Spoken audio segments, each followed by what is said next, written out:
want you to pause for a moment and think about this number. 10 coups, not in 50 years, not in a generation. 10 coups in just 5 years.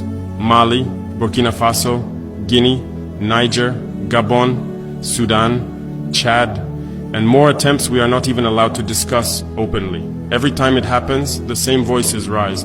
They say Africa is unstable. They say Africans do not understand democracy. They say we are allergic to civilian rule. But no one asks the real question. Was democracy ever real here in the first place?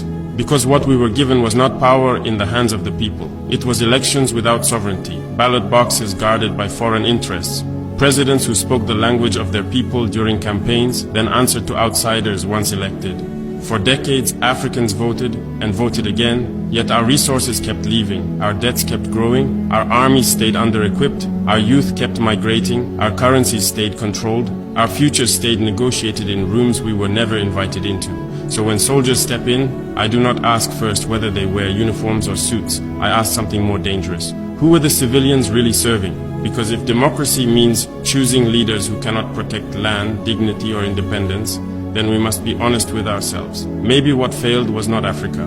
Maybe what failed was an imported system that never trusted Africans to truly decide their own destiny. That is the conversation many fear, but it is one we must finally have. For many years, I listened carefully when Africa was lectured about democracy. I listened when they told us to hold elections on schedule, to respect procedures, to follow models designed far away from our villages and cities. We were told that if we followed these rules, stability would come, development would follow, dignity would return. But I want to speak honestly now. What they called democracy in Africa was often a performance, not power. The people voted, yes, but the decisions that shaped our economies, our currencies, our security, and our future were already decided elsewhere. The ballot box existed, but sovereignty did not.